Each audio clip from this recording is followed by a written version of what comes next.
Look at yourself, she sneered. That's all it took. Rage coiled low, hot, their manicured nails, the diamonds winking. They saw a small-town nobody, a charity case. But here's the thing. They didn't see him. A quiet man, yes, but with a kingdom in his hands. A kingdom they unknowingly depended on. They thought kicking me out was the end of it? They have no idea. Not a clue about the storm of perfectly placed, quiet fury about to break. They humiliated me. Embarrassed. Him. Little did they know my kindness, my willingness to see good even in them. It's about to become a weapon they'll never see coming. Stay with me because what happens next will leave you speechless. Make sure to hit that like button if you love stories about karma and justice. My name is Jacqueline, and I want to tell you about the day that changed everything. I'm what you might call a simple woman. I grew up in a small town called Millbrook, where everyone knows everyone, and the biggest excitement is the annual Harvest Festival. 3 years ago, I married William, the most wonderful man I've ever known. He's quiet, thoughtful, and has this gentle way about him that just makes you feel safe. When we met at a coffee shop in town, he was reading a book about business, and I was grading papers from my 3rd grade class. William told me he worked in business, something about investments in companies. I didn't really understand all the details, but I knew he traveled sometimes and worked from home a lot. We lived comfortably in a nice house, nothing too fancy, and I was perfectly happy with our simple life.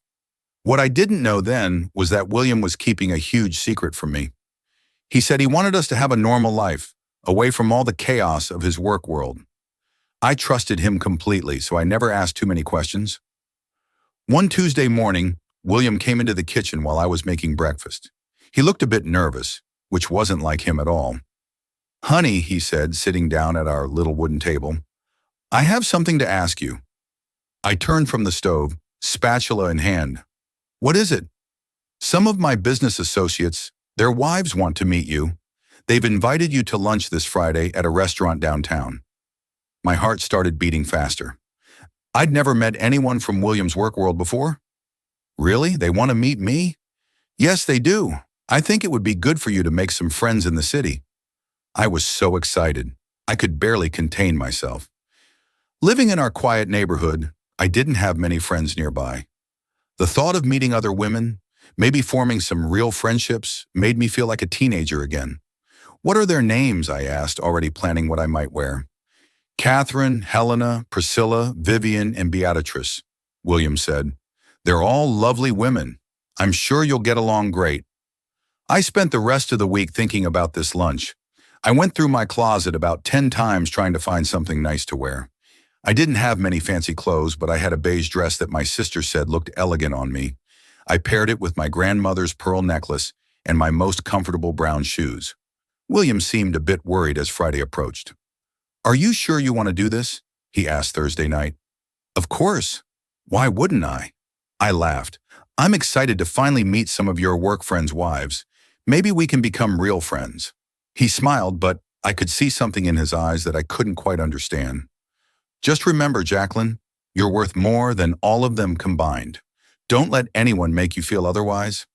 I thought that was a strange thing to say, but I kissed him goodnight and dreamed about making new friends. Friday arrived and I was so nervous I could barely eat breakfast. The restaurant was called the Sterling Club, and when I looked it up online, I realized it was one of those places where you probably needed a reservation months in advance. I took a taxi downtown, smoothing my dress nervously as we pulled up to the restaurant. The building was impressive, all glass and marble with a doorman in a crisp uniform. I felt a little out of place, but I reminded myself that these women had invited me. They wanted to meet me. Inside, the restaurant was even more intimidating. Crystal chandeliers hung from the ceiling, and every table was set with more forks than I knew what to do with. The hostess, a tall woman with perfect makeup, looked me up and down before asking who I was there to meet. "I'm meeting Catherine, Helena, Priscilla, Vivian, and Beatrice," I said, trying to sound confident. Her eyebrows rose slightly. "Ah, yes, Mrs. Patterson's party right this way." She led me through the restaurant and I could feel other diners looking at me. I tried to ignore the feeling that I didn't belong here and focused on the excitement of meeting my new friends. Then I saw them. 5 women sat at a round table in the corner, and they were absolutely stunning. Catherine wore a sleek black dress that probably cost more than my car. Helena was in white silk that looked like it came straight from a fashion magazine. Priscilla had on a gold dress that shimmered when she moved. Vivian wore silver that made her look like a movie star, and Beatrice was dressed in a cream-colored outfit that looked impossibly sophisticated. They all looked up as I approached, and I saw something in their eyes that made my stomach drop. It wasn't warmth or welcome, it was judgment. "You must be Jacqueline," Catherine said, standing up. She was tall with perfectly styled blonde hair and lips that seemed frozen in a polite smile. "I'm Catherine Patterson. It's so nice to meet you all," I said, reaching out to shake her hand. "Thank you for inviting me." The other women introduced themselves, and I tried to remember all their names. They were polite, but there was something cold about their politeness, like they were actors playing a role. I sat down in the empty chair, feeling more and more uncomfortable. My beige dress suddenly felt cheap and shabby compared to their designer outfits. My grandmother's pearls felt like plastic costume jewelry. "So, Jacqueline," Helena said, looking at me with perfectly applied makeup, "tell us about yourself. What do you do?" "I'm an elementary school teacher," I said, trying to sound proud. "I teach 3rd grade at Millbrook Elementary." The women exchanged glances. "How quaint," Priscilla said, her voice dripping with something that definitely wasn't admiration. "And where did you and William meet?" Vivian asked, taking a sip of what looked like very expensive wine. "At a coffee shop in my hometown," I said, starting to feel defensive. "It was really romantic, actually. He was reading and I was grading papers, and we just started talking." "A coffee shop," Beatrice repeated, like I'd said we met in a garbage dump. "How ordinary," Catherine leaned forward. "And your dress, dear, where did you get it?" I felt heat rise in my cheeks. "I got it at a department store back home. It's nothing special, but I thought it was nice." "Oh, it's fine," Catherine said, but her tone suggested it was anything but fine. I suppose not everyone can afford real fashion. The conversation continued, but it felt more like an interrogation than a friendly lunch. They asked about my education, my family, my background, and with each answer, I could see them judging me more harshly. "You know," Helena said, cutting into her salad with surgical precision, "we were surprised when William mentioned he was married. We all assumed he was still single." "Why would you assume that?" I asked, genuinely confused. "Well," Priscilla said, "in our circle, people usually marry within their class. Someone who understands the lifestyle." I felt like I'd been slapped. "I'm sorry, I don't understand what you mean." "Oh, sweetie," Vivian said, her voice dripping with fake sympathy. "You seem lovely, but you're clearly not from our world. The way you hold your fork, the way you speak, it's obvious you don't belong in William's professional circle." My hands started shaking. I looked around the table, hoping to see at least one kind face, but they were all looking at me with the same cold judgment. "I think you're being very rude," I said quietly. "I didn't come here to be insulted." Catherine laughed, but it wasn't a friendly laugh. "Insulted? Oh, honey, we're just being honest. Look at yourself. Look at us. Do you really think you fit in here?" "William loves me," I said, my voice barely above a whisper. "That's all that matters." "Love," Beatrix said, rolling her eyes. "How naive. In our world, marriage is about compatibility, status, making the right connections. You're holding him back. You're embarrassing him," Helena added. "Every time he has to introduce you to someone important, he's probably cringing inside." I felt tears starting to burn my eyes. "That's not true. William would never." "Wake up," Catherine said, her voice sharp. "You're a small-town school teacher who doesn't know how to dress, how to speak, or how to act in polite society. You're an embarrassment to him and to all of us." Other diners were starting to look in our direction.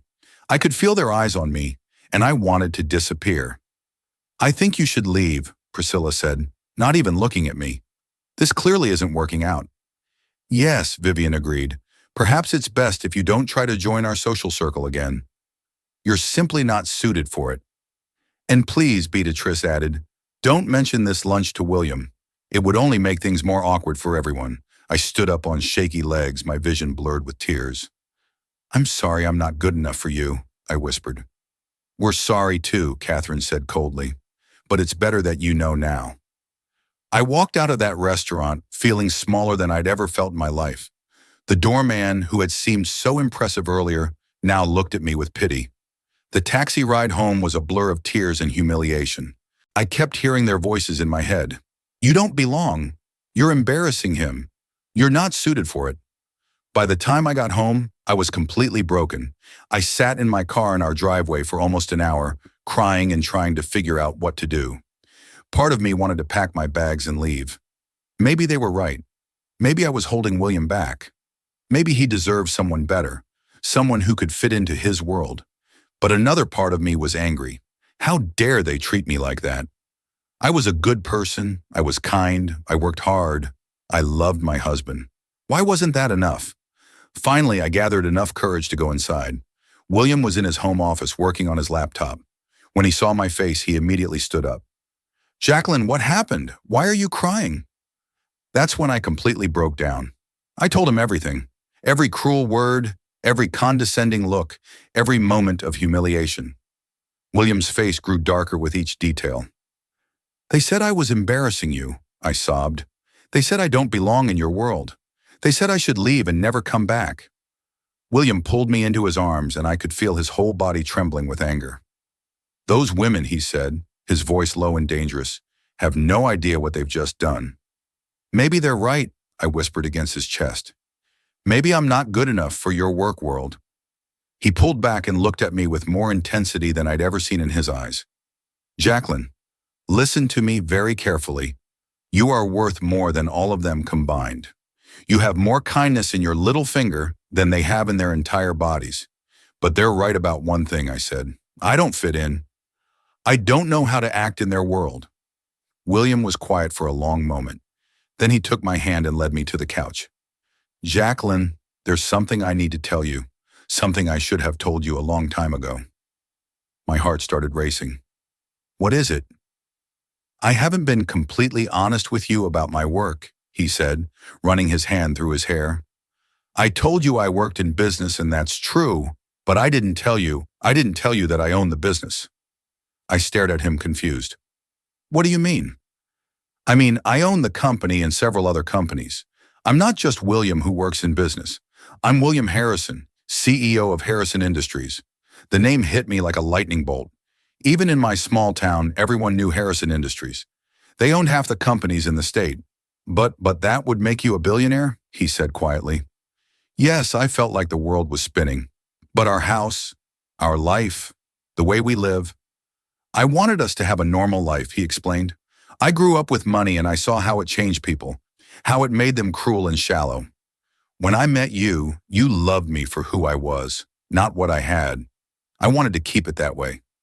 So those women, I started to understand. Those women's husbands all work for me, William said, his voice getting colder. Catherine's husband runs one of my subsidiary companies. Helena's husband is head of my legal department.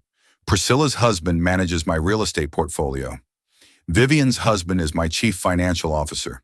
And Beatrix's husband is my head of operations. I felt like I was in a dream.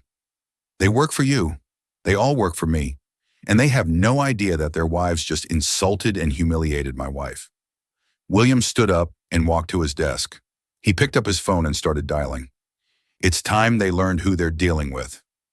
William, what are you doing? I'm calling an emergency board meeting for Monday morning, he said, and I'm arranging a dinner party for tomorrow night. All 5 couples will be there. I don't want to see them again, I said quickly.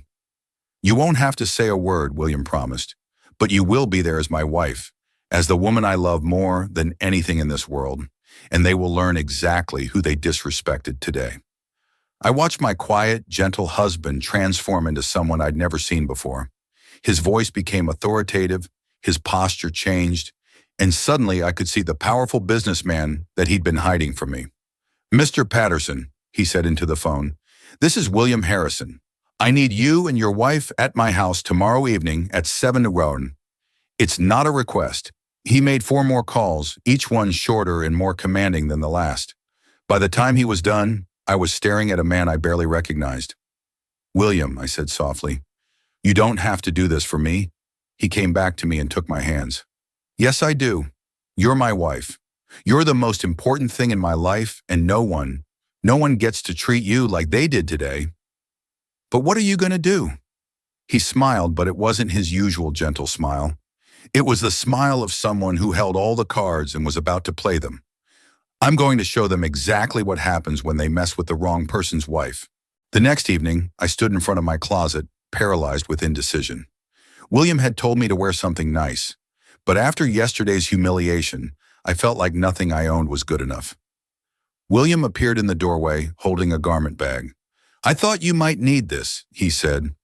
Inside was the most beautiful dress I'd ever seen. It was a deep purple color, elegant and sophisticated, with a designer label I'd only seen in magazines. William, I can't wear this. It probably costs more than I make in a month. It costs more than you make in 6 months, he said with a small smile. But you're worth it, and tonight I want them to see exactly who you are. He also brought me a jewelry box containing a necklace and earrings that took my breath away. These were my grandmother's, he said. She would have loved you. When I looked at myself in the mirror, I barely recognized the woman staring back. I looked elegant, confident, beautiful, but more importantly, I felt like William's wife. At exactly 7, our doorbell rang. William squeezed my hand. Remember, he said, you don't have to say anything. Just be yourself. We walked to the door together and William opened it to reveal all 5 couples standing on our doorstep. The women looked confused and uncomfortable, while their husbands looked nervous. Please come in, William said, his voice perfectly polite but somehow menacing. I watched as the 5 women took in our home with new eyes. Yesterday, they'd assumed I was some nobody from a small town. Now they were seeing the original artwork on our walls, the expensive furniture, the obvious signs of wealth that I'd never really noticed before. Catherine's eyes went wide as she recognized a painting in our hallway. Is that an original Monet? William finished. Yes, it is. Please, everyone, let's go to the dining room. Our dining room looked like something from a magazine. William had arranged for caterers, and the table was set with china and crystal that I'd never seen before. The women kept exchanging glances, clearly confused about why they were here. Ladies and gentlemen, William said once everyone was seated, I want to thank you all for coming tonight. I thought it was time we all got to know each other better. Mr. Patterson, Catherine's husband, cleared his throat. Sir, we're honored to be invited to your home. We had no idea you lived so elegantly. I'm sure you didn't, William said, his tone still perfectly polite. I prefer to keep my private life private, but recent events have made me realize that perhaps it's time to be more open about who I am. The women were all staring at me now, and I could see the recognition dawning in their eyes. They were starting to understand that something was very wrong. You see, William continued, yesterday my wife had lunch with your wives. She was so excited to meet them. She came home telling me all about her wonderful afternoon. I saw Catherine's face go pale. She told me how welcoming you all were. William said, looking directly at each woman, how kind and friendly, how much you made her feel like part of the group. The sarcasm in his voice was cutting, and I could see the husband starting to realize that something had gone very wrong. But then William continued, she told me some other things that made me very, very angry. He stood up, and suddenly the gentleman I'd married was gone. In his place was someone commanding, powerful, and absolutely furious. She told me how you insulted her clothes, her education, her background, how you told her she was embarrassing me, how you told her she didn't belong in my world. Catherine tried to speak. Mr. Harrison, I think there's been a misunderstanding. No, William said sharply. There's been no misunderstanding. You humiliated my wife. You made her cry. You told her she wasn't good enough for me. He walked around the table, his eyes never leaving the 5 women. What you didn't know is that Jacqueline is the best thing that ever happened to me. She's kinder, more genuine, and worth more than all of you combined.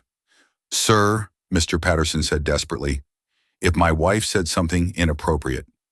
Your wife, William said, told my wife that she was an embarrassment, that she should leave and never come back, that she didn't belong in our social circle. The room was dead silent except for the sound of Helena starting to cry. Here's what you all failed to understand, William continued. This isn't your social circle. It's mine. I own the companies you work for. I sign your paychecks. I decide your futures. He returned to his seat and looked at each man in turn. Mr. Patterson, your contract with Harrison Industries will not be renewed. Your company will need to find new clients. Catherine gasped. William, please, Mr. Chen. William continued, ignoring her. Your services as head of legal will no longer be required. You'll receive your termination notice on Monday. Helena stood up, tears streaming down her face. Please, my husband didn't do anything wrong. Mr. Rodriguez, William said to Priscilla's husband, your real estate management contract is terminated immediately. Mr. Thompson, he said to Vivian's husband, you're fired as CFO effective immediately. And Mr. Brooks, he said to Beatrix's husband, your position as head of operations is eliminated. The women were all crying now, and their husbands looked like they were about to be sick. Please, Catherine begged. We're sorry. We didn't know who she was. We made a mistake. William's voice was ice cold. You didn't know who she was. She's my wife. That should have been enough. The fact that you need to know someone's wealth and status to treat them with basic human decency tells me everything I need to know about your character. We can make this right, Priscilla pleaded. We can apologize. You had your chance to make it right yesterday, William said. You chose to be cruel to a woman who had done nothing but try to be your friend. Now you get to live with the consequences. He stood up again. Dinner is over. Please leave my home, all of you. As the couples filed out, each woman tried to approach me to apologize, but William blocked them. You've said enough, he told them. You've done enough. After they were gone, William and I sat in our living room in silence for a long time. Do you regret it? I asked finally. The only thing I regret, he said, is not telling you the truth sooner and not being there to protect you yesterday. You didn't have to destroy their lives for me. Yes, I did, he said firmly. They destroyed something precious. Your trust, your confidence, your excitement about making new friends. They needed to learn that actions have consequences. That was 6 months ago, and our lives have changed completely. William decided it was time to live openly as the successful businessman he is. We moved to a beautiful house in the city, and I left my teaching job to start a foundation that helps underprivileged children. The 5 women tried to reach out to me several times, but I wasn't ready to forgive them. Their husbands all found new jobs, though none as prestigious or well-paying as what they'd lost. I heard through mutual acquaintances that Catherine and Helena got divorced. Apparently, their husbands blamed them for losing their careers. I don't take pleasure in their misfortunes, but I also don't feel guilty about what happened. They made their choices that day at lunch, and William made his. As for me, I've learned that I am enough. I don't need designer clothes or perfect manners to be worthy of love and respect. I don't need to change who I am to fit into someone else's world. William and I are happier than ever. He's shown me his business world, and I've met many genuinely kind people who judge others by their character, not their bank accounts.